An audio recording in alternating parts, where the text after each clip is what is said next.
Czajnikowy.pl. Dobra herbata. Robi się coraz cieplej, zaczyna się sezon na nocowanie w plenerze, a czasem jest to niewygodne. Czy wasza poduszka również utrudnia wam wypoczynek na łonie natury? Dzisiaj pokażę wam, jak zrobić specjalną chińską herbacianą poduszkę, która poprawi komfort spania nie tylko na biwaku, ale również we własnym łóżku w domu. Zobaczcie. Pomysł z herbacianą poduszką nie jest nowy. Jest to wynalazek, który właściwie znany jest już od 3000 lat, w Chinach oczywiście. Tutaj jest to świetna alternatywa dla wyrzucania fusów z codziennej herbaty. Pijecie sobie swoją ulubioną herbatę na co dzień. Zamiast wyrzucać to do śmietnika, wystarczy te fusy zbierać, suszyć i wykorzystać do herbacianej poduszki. Dlaczego jest to istotne? Tutaj musimy się troszeczkę skupić na starochińskiej medycynie. Na pewno zauważyliście już, że oni troszeczkę inaczej podchodzą do kwestii zdrowia i leczenia niż my, ludzie zachodu, potocznie zwani. Tutaj nie tylko chodzi o fizyczne dolegliwości, ale również o przepływ energii w ciele i taka poduszka ma temu służyć. Zaparzamy właśnie herbatę niebieską, turkusową, oolonga, krótko mówiąc, Tikuanyina, o którym już była mowa, ponieważ chcemy mieć mnóstwo wielkich fusów, a jest to herbata, która naprawdę świetnie się otwiera, tylko będziemy musieli zrobić kilka parzeń. Dlaczego robimy z fusów? Ponieważ łatwiej jest w ten sposób nagromadzić tańszym kosztem odpowiedni poduszkowy materiał. Ale wróćmy do Chińczyków. Do czego służy taka poduszka? Po pierwsze, jest kilka wersji poduszki. Może to być poduszka herbaciana, czyli po prostu poduszka wypchana liśćmi herbaty, ale może to być też poduszka ziołowa, gdzie nie ma herbaty, tylko różne rośliny inne, które mają jakieś zielarskie właściwości. A najfajniejsza opcja według medyków chińskich to jest poduszka herbaciano-zielarska, pomieszana i liście herbaty, i różne właśnie miejscowe ziółka o nazwach nie do wymówienia i u nas nieznanych. Skupimy się na samej herbacie, ponieważ ta opcja najbardziej mi się podoba. No i przynajmniej wiem, co tam napycham, bo w tych ziołach to jednak nie jesteśmy wszyscy zorientowani za bardzo.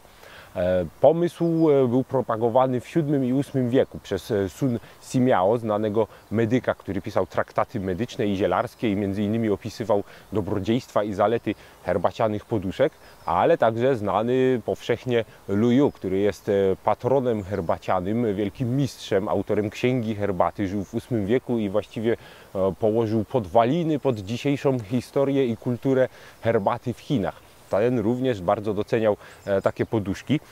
Może się to wydać na przykład dziwne. Macie jakieś dolegliwości, wybieracie się do lekarza, a on zaleca wam poduszkę. Wesoło. Tymczasem Chińczycy byli przekonani, z czym ja się absolutnie zgadzam, że taka poduszka umieszczona pod głową w kilka sposobów oddziałuje na nasze ciało. Po pierwsze, intensywny aromat ziół, i herbaty, zwłaszcza herbaty w tym przypadku, poprawia oddychanie. Jeśli ktoś w nocy ma problemy z oddychaniem, zwłaszcza podobno zatoki zapalone, można łagodzić aromatem herbacianym przez całą noc. Przyjemniej się oddycha, swobodniej. Poza tym zapach działa uspokajająco, odpręża, poprawia jakość snu, odpędza w ogóle złe sny, jakieś złe energie, które mogą powodować to, że się nie wysypiamy po prostu. I zwalcza bezsenność. Poza tym sama poduszka, możecie sobie wyobrazić, suche liście herbaty, nie jest to gęsi puszek w podusi, więc wywiera to pewien nacisk na skórę głowy. To jest związane z akupresurą, co z kolei Chińczycy bardzo cenili. A okazuje się, że taka poduszka, uciskając skórę głowy, powoduje, że usprawnia się przepływ energii życiowej, która w naszym ciele krąży i która również ma wpływ na to, jak śpimy, kiedy mamy jakieś tutaj zablokowania czy różne dziwne rzeczy. Taka poduszeczka pomoże to złagodzić po prostu. Dobrym pomysłem jest właśnie zbieranie sobie fusów po zaparzonej herbacie, ponieważ można wykonać taką herbacianą poduszkę bazując na fusach zupełnie nieparzonych, po prostu suszonej herbacie gotowej. I niestety będzie się to wiązało z pewnymi kosztami, ponieważ będzie to fajna herbata, bo nie będziemy pchać do poduszki byle czego, więc ona trochę kosztuje. I może nam być żal kupować dużo fajnej herbaty, żeby jej nie wypić po prostu i napchać do poduchy. Wyśmienita. I jak widać, liście się świetnie rozwijają. Łatwiej będzie je wysuszyć. Zobaczcie, prawie pełne listki, które teraz możemy rozłożyć na jakimś ręczniku papierowym czy zwykłym, na kaloryferze, na jakimś grzejniku, czy w ogóle w przewiewnym miejscu. One się wysuszą, są większe już, bo otwarte, a przy drugim, trzecim parzeniu jeszcze większe będą. I w ten sposób łatwo, szybko nazbieramy odpowiednią ilość listków. Najlepiej do tego moim zdaniem użyć ulonga, ponieważ współcześni lekarze, którzy również zajmują się tematyką herbacianych poduszek, polecają ulongi, a zwłaszcza ulongi z góry Feniksa, tylko że no tutaj akurat no jest to już taka drogawa herbata, no i nie wszędzie można ją dostać, no a łatwiej zrobić po prostu z jakiegoś naszego ulubionego, codziennego ulonga. Dlaczego to jest ważne, żebyśmy to sami zrobili? Bo możecie w internecie znaleźć do kupienia gotowe herbaciane poduszki, tylko że różnie z tym bywa, co tam jest napchane, nie wiemy. Możemy oczywiście obejrzeć te liście, ale tutaj mniej chodzi o rodzaj i jakość tej herbaty, co o zastosowanie jakichś różnych podejrzanych rzeczy w czasie uprawy. No bo wiecie, tutaj herbata, która trafia na nasz rynek, przechodzi szereg badań, czy nie było jakichś pestycydów podejrzanych, czy no, jakichś dziwnych chemikaliów.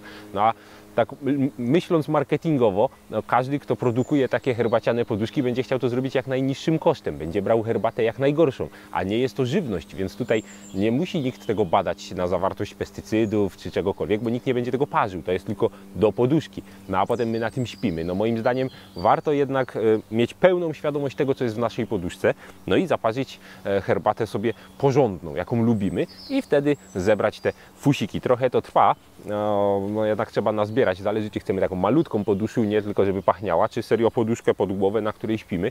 No ile Wam się uda, gromadźcie. No u nas w herbaciarni jest łatwiej, no bo jednak tej herbaty podkradaliśmy fusy klientom zużyte, więc szybciej szło. Nazbieraliśmy sporo. Tak wyglądają nazbierane przez nas fusy. Całe duże pudełko, same ulongi, herbaty niebieskie. No, myślę, że na poduszkę wystarczy. No troszeczkę żmudnie to szło, ale jak widać mamy mnóstwo. Uwielbiam w tym grzebać, niesamowite. Taką herbatę można sobie przechować, choćby w takim pudle, byle nie nasiąknęła jeszcze zapachami, bo będziemy na tym spać i będzie ładnie pachniało. Do tego poszewka. Jeśli nie macie jakiegoś talentu krawieckiego, no to trzeba kupić. Zadbajmy o to, żeby to była jakaś taka fajna, w miarę zdrowa tkanina, prawda, bez jakichś tam bardzo syntetycznych rzeczy, szeleszczących, w miarę szczelna, no i suwaczek, bo tutaj damy te fusy, no jeśli nie będzie suwaka, no to wtedy będzie nam po prostu się w łóżku rozsypywało. Na wierzch sobie zadbamy o jakąś poszewkę, którą będziemy mogli zmieniać i prać, ponieważ taka poduszka dobrze zrobiona powinna nam służyć nawet parę miesięcy, a w tym czasie powinniśmy nazbierać nowych fusów na zmianę po prostu wsadu poduszkowego, więc myślę, że fajnie, żeby to było łatwe do utrzymania w higienie. Zobaczcie, jak prosto zrobić taką poduszkę.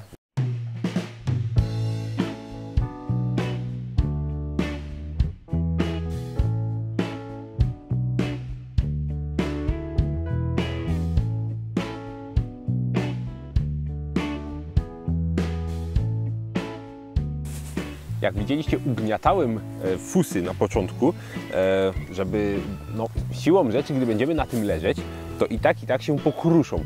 A jeśli zrobimy to od razu, wtedy będziemy mogli napchać ją tak jak chcemy.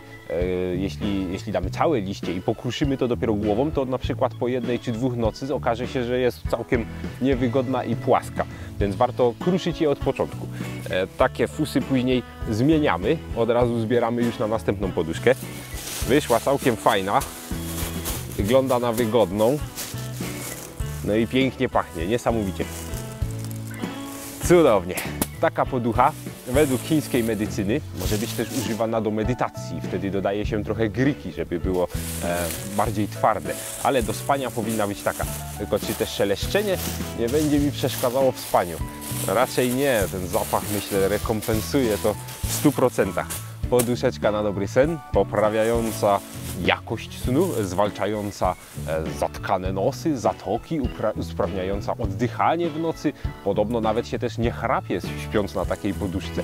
Zwalcza bezsenność, poprawia przepływ energii. Same zalety, same dobroci, no i świetnie pachnie. Myślę, że stara, wysłużona poducha precz, a to przyda się i w domu, i w plenerze. Od dziś wszyscy zbieramy fusy po herbacie, a ja od razu zaczynam zbierać już na zmianę wkładów. Do zobaczenia na naszej stronie czajnikowy.pl i dobranoc!